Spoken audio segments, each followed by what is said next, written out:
चीन ने तुम्हारी जमीन पर कब्जा कर लिया, तुमने क्या कर लिया? अब तो तुम स्वतंत्र हो, कुछ तो करके दिखा देते। लेकिन पंडित जवाहरलाल नेहरू ने कहा उस जमीन का क्या करेंगे, उस पर घास भी पैदा नहीं होता। देखते हो कैसे कैसे हम अपने को समझा लेते, क्या करना उस जमीन का, उसमें घास भी पैदा नहीं होता, तो फिर लड़े ही काहे को? ऐसे भी तुम्हारे देश में क्या पैदा होता है?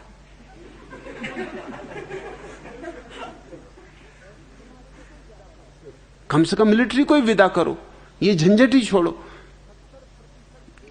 70% देश का धन सेना पे खर्च होता है, काहे के लिए खर्च कर रहे हो?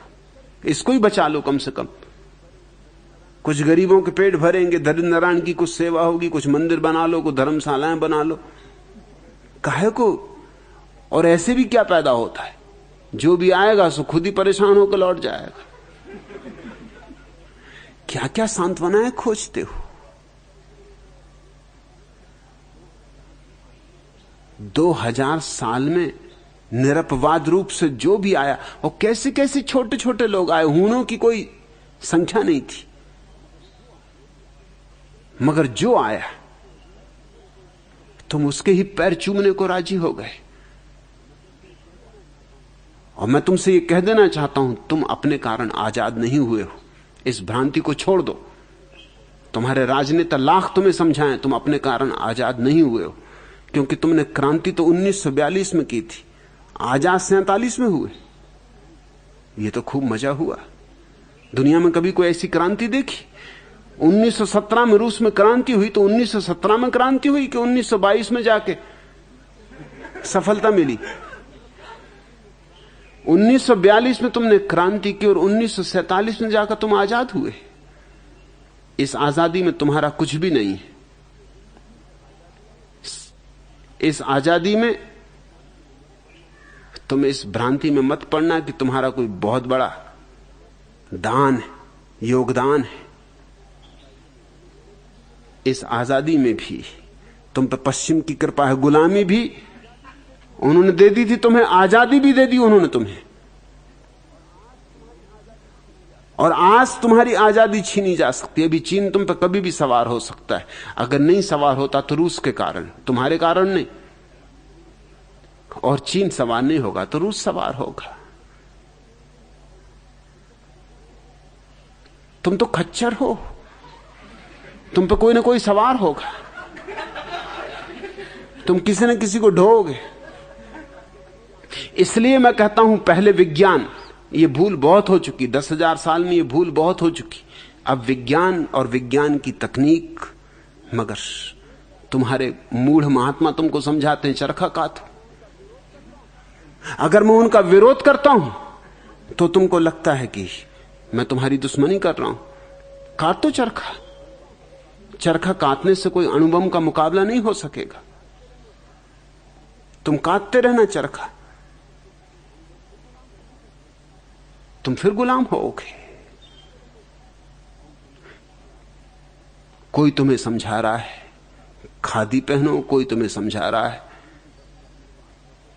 3 ही वस्त्र अपने पास रखो, कोई तुम्हें समझा रहा है ब्रह्मचर्य साधो, कोई तुम्हें समझा रहा है उपवास करो, कोई तुम्हें समझा रहा है कि सिर के बल खड़े हो, योगासन करो, कोई कह रहा पद्मासन लगाओ, सिद्धासन लगाओ।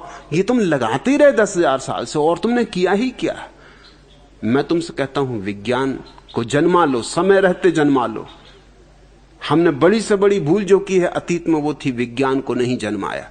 और हम जन्मा सकते थे क्योंकि हमारे पास कोई विचारकों की कमी ना थी, चिंतकों की कमी ना थी। मगर हमने चिंतकों और विचारकों को गलत मोड़ दिया, हमने उनको भगोड़ा बना दिया, पलायनवादी बना दिया। हमारे सारे विचारक और चिंतक पहाड़ों में चले गए, गुफाओं में चले गए।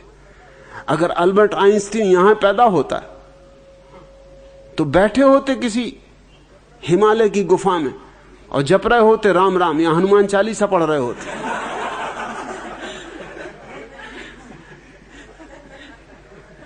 वो तो सौभाग्यशाली है कि यहां पैदा नहीं हुआ, नहीं तो तुमने बर्बाद कर दिया होता। अब हनुमान चालीसा पढ़ोगे